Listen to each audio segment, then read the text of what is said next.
하나님의 은혜와 평강이 예배자로 살아가기를 힘쓰시는 모든 성도님들의 삶 가운데 가득하시기를 축복합니다. 우리의 인생을 살아가며 용서라는 것이 얼마나 힘들고 어려운지를 우리의 삶을 통해서 우리는 경험하며 살아갑니다. 다른 누군가를 용서한 일이 어려울 뿐만 아니라 누군가의 용서를 받아들이는 일도 쉽지 않습니다. 그 이유는 용서는 일방적인 개념이 아니라 상호적이고 관계적인 개념이기 때문입니다. 제가 용서라는 주제를 처음 생각해 보게 된 것은 신대원 때 과제를 받았는데 영화 감상문을 쓰는 것이었습니다.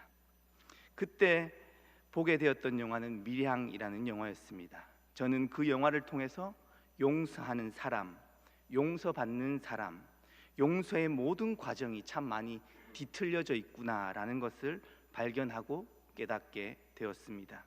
오늘 말씀을 통해 용서와 회복의 길이라는 제목으로 함께 말씀을 나누어 보고자 합니다. 오늘 읽은 말씀은 창세기 마지막 부분입니다. 창세기 50장은요 크게 세 부분으로 나누어져 있다라고 볼 수 있습니다. 야곱이 죽는 장면과 그리고 요셉이 형들을 위로하는 장면, 마지막으로 요셉의 죽음을 다루고 있습니다. 구조적으로 볼 때 야곱의 죽음과 요셉의 죽음 사이에 형제들이 화해하는 장면이 이렇게 끼어 들어와 있는 것이죠. 그렇기에 구조적으로 볼 때 50장의 중심 내용은 요셉과 형들의 관계가 회복되는 부분이다라고 볼 수 있습니다. 아버지의 죽음은 참으로 슬픈 일입니다. 그런데 형들은 아버지의 죽음 앞에서 마음 놓고 슬퍼하지 못하고 있는 모습을 보여주고 있습니다. 15절에 잘 나타납니다. 현대인의 성경으로 읽어보면 만일 요셉이 지금까지 우리에게 앙심을 품고 우리가 그에게 행한 일에 대하여 복수를 한다면 어떻게 할까?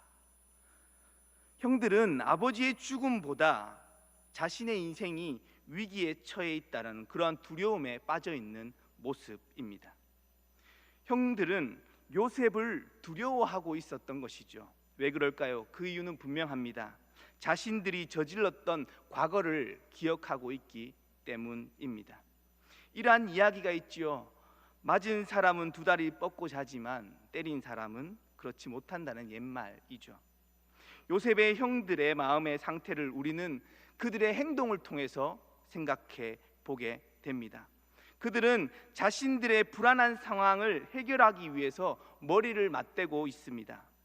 그리고 그들이 그 위기를 해결할 수 있는 방법으로 생각해낸 것은 아버지가 죽기 전에 형들을 용서하라는 유언을 남겼다라는 이야기를 요셉에게 전하는 것이었습니다. 형들의 입장에서 이 방법 말고는 살 길이 없다고 생각했을지도 모릅니다. 16절에서 요셉에게 말을 전하여라고 기록하고 있습니다. 그리고 18절에서 또 친히 와서라고 기록하는 모습들을 볼 때 요셉의 형들의 초조함을 우리는 본문을 통해서 느낄 수 있게 되는 것이죠. 그런데 형들의 모습과는 대조적으로 요셉은 형들의 이야기를 듣고 울었다라고 17절에서 기록하고 있습니다. 요셉의 울음은 어떤 의미였을까요? 그는 왜 울었던 것일까요? 지나온 자신의 인생을 떠올리며 형들을 향한 분노와 억울함의 눈물이었을까요? 우리는 쉽게 그렇지 않다는 사실을 발견하게 됩니다. 19절에서 요셉은 이렇게 말합니다. 두려워하지 마십시오. 내가 하나님을 대신할 수 있겠습니까? 요셉은 형들에게 복수하거나 안갚음을 할 마음이 없었음을 드러내고 있는 것이죠. 요셉의 마음에 심판은 하나님께 속한 것이라는 신앙의 모습이 드러나는 장면이기도 합니다. 그렇기에 요셉의 눈물은 형들을 향한 긍휼이 담긴 눈물이었음이 분명합니다. 그리고 요셉은 과거의 일들을 주마등처럼 떠올리지 않았을까라는 생각도 듭니다. 노예로 팔려가는 순간부터 총리의 자리에 오르기까지 우여곡절이 많은 인생이었지만 삶의 순간순간마다 하나님을 신뢰하며 살았던 모든 순간들을 떠올렸던 것이죠. 그럼에도 불구하고 요셉의 마음속에 형들에 대한 미움과 분노의 감정이 전혀 없었을까라는 질문을 해보게 됩니다. 그렇지 않았을지도 모릅니다. 우리의 인생을 한번 떠올려 보십시오. 정말 작은 일도 쉽게 잊지 못하는 것이 인간의 연약함입니다. 억울한 일을 당하면 밤에 잠을 못 자는 것이 우리들의 모습이죠. 그런데 요셉은 자신의 인생을 송두리째 구렁텅이로 밀어넣었던 그 형들을 어떻게 용서할 수 있었는지에 대한 물음은 지울 수가 없습니다. 오늘 말씀 안에서 그 이유를 한번 찾아보고자 합니다. 먼저 19절을 통해 드러납니다. 내가 하나님을 대신하리이까. 앞에서 이미 말씀드렸듯이 요셉은 용서가 자신의 권한이 아님을 인식했던 사람입니다. 바꾸어 말하면요, 심판의 권한이 자신에게 있지 않음을 고백했던 것입니다. 우리는 누군가의 잘못을 마주할 때 비난하거나 정죄하기를 좋아합니다. 하루에도 수없이 많은 사람들의 이야기를 하면서 살아가는 것이 우리의 삶이죠. 우리는 왜 이렇게 다른 사람들의 잘못을 들추어내기에 바쁜 삶을 살아가는 것일까요? 가볍게 대답해 본다면 상대를 깎아내리기 위함이고, 더 깊이 들어간다면 그들의 심판자가 되고 싶기 때문입니다. 선악의 기준이 되고 싶어 한다라는 의미입니다. 그런데 말씀 속 요셉은 자신의 위치를 정확히 인식한 사람입니다. 하나님의 자리를 자신이 대신할 수 없다라는 사실을 말이죠. 그 사실을 인식한 사람은 심판의 주체가 되려고 하지 않습니다. 다르게 표현하면요, 용서조차도 자신이 주체가 되는 것이 아님을 의미합니다. 모든 권한을 하나님께 맡기고 있는 삶을 요셉은 오늘 본문을 통해서 고백하고 있었던 것입니다. 다윗도 사울과의 관계 속에서 이러한 모습을 보여주고 있음을 우리는 너무나도 잘 알고 있습니다. 선악과를 따먹은 인간은 하나님을 대신해 누군가를 심판하고 정죄하려고 할 때가 너무나도 많습니다. 내가 모든 선택의 주체가 되려는 삶이죠. 인생의 주인이 자신이 되는 그 순간부터 우리는 불안을 경험할 수밖에 없습니다. 그 불안을 제거하기 위해 누군가를 정죄하고 비난하는 삶을 살아가게 되는 것이죠. 실존주의 철학자들과 신학자들은 이러한 불안을 존재론적인 불안이다라고 표현합니다. 존재론적인 불안은 어떠한 대상이 있는 불안이 아닙니다. 인간이 가진 자유의 가능성으로 인해서 생겨나는 불안이죠. 성서적인 개념으로 옮겨오면 이것은 염려입니다. 예수님께서는 끊임없이 우리에게 염려하지 말라 말씀하셨습니다. 요셉은 불안과 염려를 하나님께 맡겼던 인물임을 우리는 깨닫게 됩니다. 용서는 하나님께 깊이 뿌리내린 사람에게 자연스럽게 나타나는 모습인 것이죠. 이어서 20절에서 요셉은 당신은 나를 해하려 하였으나 하나님은 그것을 선으로 바꾸셨다라고 고백합니다. 요셉은 자신의 삶을 통해 하나님의 섭리를 고백하고 있었던 것입니다. 섭리를 간략하게 설명한다면 하나님의 창조 이후에 하나님께서 창조하신 피조 세계를 계속해서 보존하시고 이끌어 가신다라는 의미입니다. 하나님이 역사의 주관자라는 의미이죠. 요셉은 자신의 인생의 우여곡절을 해석함에 있어서 하나님의 섭리로 해석하고 있었습니다. 형들에게 팔려 험악한 인생을 살았기에 형들에게 그 화살을 돌릴 수도 있지만 요셉은 자신의 그러한 고난의 순간까지도 하나님의 인도하심과 계획하심 속에 있었다고 인정하는 섭리의 신앙을 가졌던 것입니다.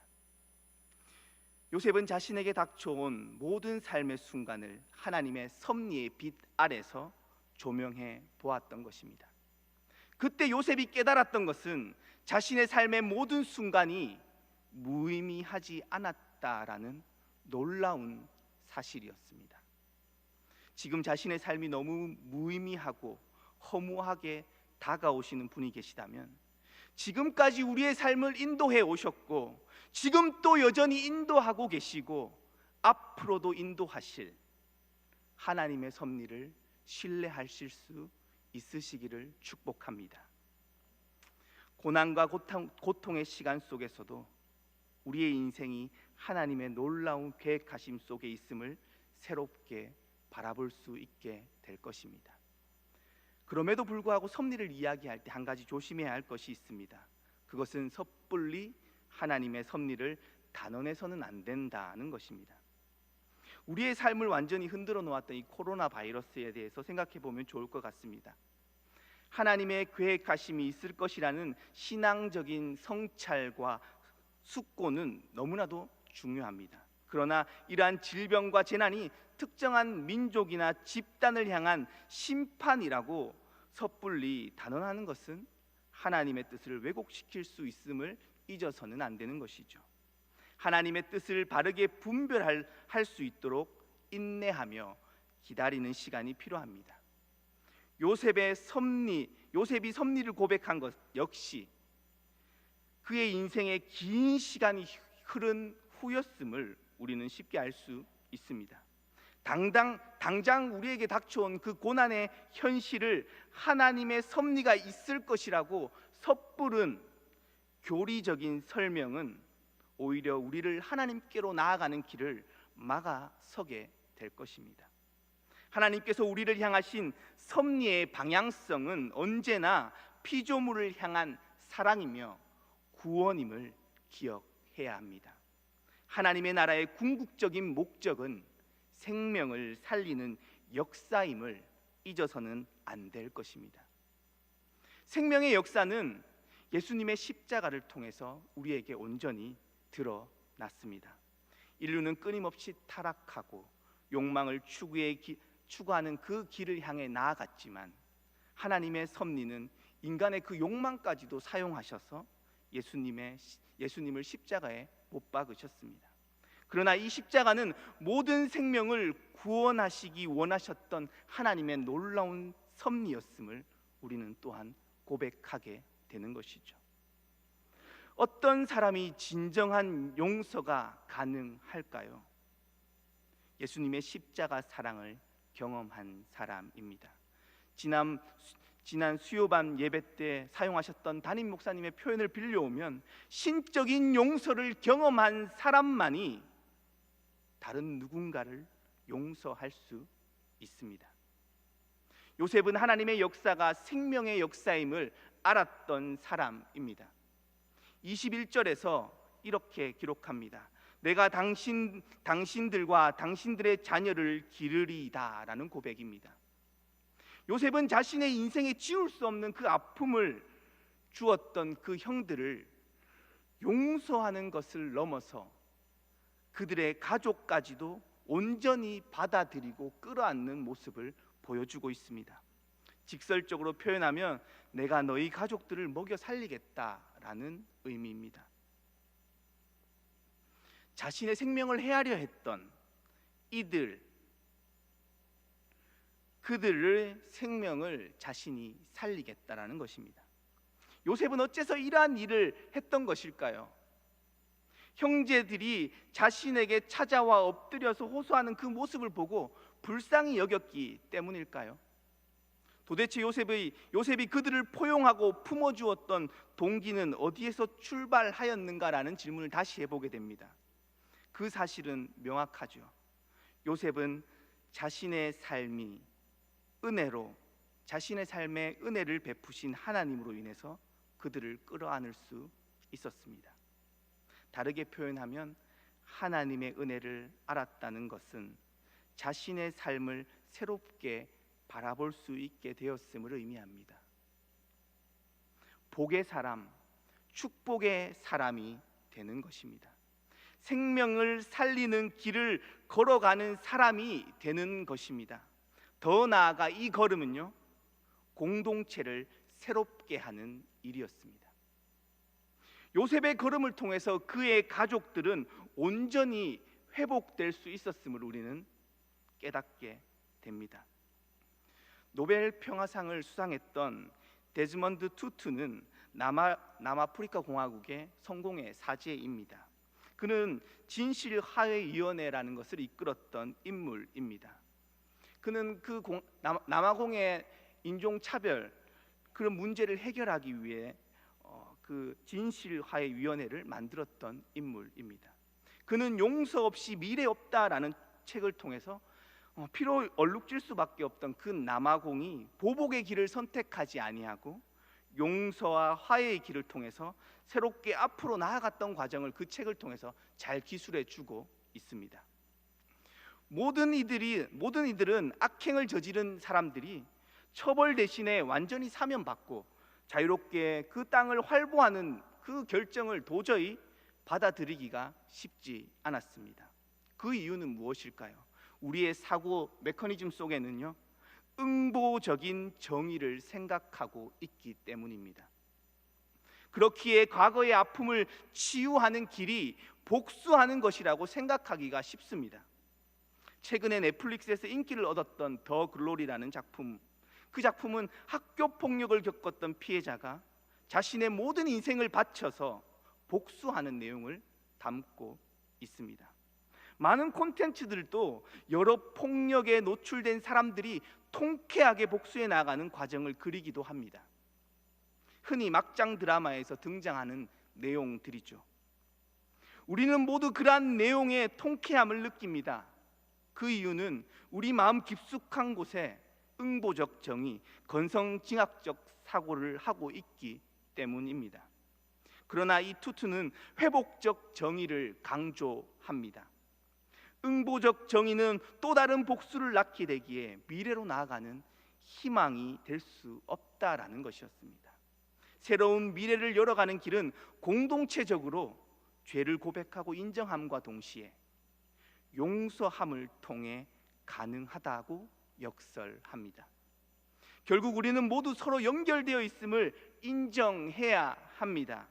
미움과 분노는 그것을 가진 사람을 더욱 파괴합니다.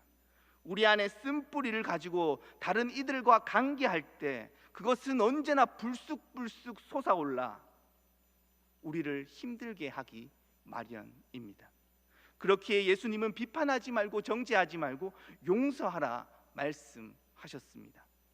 그런데 참 이 일이 쉽지 않습니다. 머리로는요 이해는 되지만 마음이 마음대로 되지 않는 경험들을 우리는 하게 됩니다. 용서하지 못하고 미워하는 마음이 자신을 갉아먹고 있다라는 그 사실을 알면서도 때때로 이를 갈고요, 잠들기 전 이불을 차게 되는 것이 우리의 연약함입니다. 다시 한번 질문하게 됩니다. 어떤 사람이 용서와 포용의 길을 선택할 수 있는 사람일까요? 간단한 대답이지만 그것은 하나님의 놀라운 사랑을 경험한 자만이 그 길을 선택할 수 있을 뿐만 아니라 그 길을 끝까지 걸어갈 수 있습니다. 잠깐 좋은 사람인 척하는 것은 어렵지 않습니다. 그러나 끈질기게 자신의 인생을 일관성 있게 하나님의 뜻대로 사랑하고 용서하며 살아가기란 여간 어려운 일이 아니죠. 현재를 살아가는 우리의 삶을 다시 한번 돌아보게 됩니다. 용서와 포용의 문화보다는 경쟁과 배제와 서로 우위에 서려는 문화가 이 시대의 주류의 문화인 것을 우리는 쉽게 느낄 수 있습니다. 또한 용서보다는 복수하는 방식이 너무나도 쉽고 통쾌하기 때문이죠. 정도의 차이가 있을 뿐 우리는 모두 받은 대로 되돌려 주려는 소심한 복수를 선호하며 살아가고 있는 것이 아닌지 돌아보게 됩니다. 사랑하는 가족에게조차도 말이죠. 오늘 말씀 21절 마지막에 요셉은 그들을 간곡한 말로 위로하였더라라고 기록하고 있습니다. 이를 직역해 보면요, 요셉은 형들 마음 위에 말했다라는 의미입니다. 마음 위에 말했다라는 의미는 형들의 마음이 움직이도록 간곡하게 말했다라는 의미로 해석할 수 있습니다. 결국 위로를 받아야 할 사람은 요셉이었는데 요셉이 오히려 형들을 위로하고 있는 역설적인 장면을 우리는 보게 됩니다. 요셉은 이미 용서했지만 형들이 오히려 그 용서를 도저히 받아들이지 못하고 있는 모습이었던 것이죠. 왜 그럴까요? 자신들이 요셉에게 어떠한 용서받을 만한 행동을 하지 않았기 때문이죠. 저는 이 마지막 부분, 형들의 모습 속에서 예수님의 용서를 받아들이지 못하는 우리의 모습을 발견하게 됩니다. 값없이 주시는 하나님의 은혜를 받아들이지 못하는 우리의 모습이죠. 우리는 누군가에게 값없는 용서를 베풀어 본 적이 없기에 하나님의 그 사랑이, 그 용서가 쉽게 받아들여지지 않습니다. 그렇기에 우리는 누군가를 용서할 수 없는 사람으로 살아가는 것이죠. 사랑하는 성도 여러분, 우리는 주님의 놀라운 사랑을 값없이 받아 누리고 살아가는 하나님의 자녀입니다. 하나님의 자녀다운 삶이 어떤 삶인지 이 땅을 살아가는 우리들에게 끊임없이 주어지는 질문입니다. 특별히 축복의 사람으로, 복의 사람으로 살아가는 것이 어떠한 삶인지 묵상하게 되는 한 해를 보내고 있는 이 시점에서 우리의 마음에 용서하지 못하는 누군가가 있다면 하나님의 사랑 안에서 용납하고 받아들임으로 회복의 역사가 우리 성도님들의 삶에 나타나기를 소망합니다. 그 과정은 단순히 상대방만을 위한 길이 아니며 자신을 치유하는 과정임과 동시에 공동체가 회복되는 과정일 것입니다. 하나님의 놀라운 생명의 역사가, 하나님의 놀라운 생명의 역사가 제1의 공동체 위에 함께 하시기를 주님의 이름으로 축복합니다. 기도하겠습니다. 생명과 치유의 하나님, 이 땅이 하나님의 사랑으로 치유되고 회복되기를 소망합니다.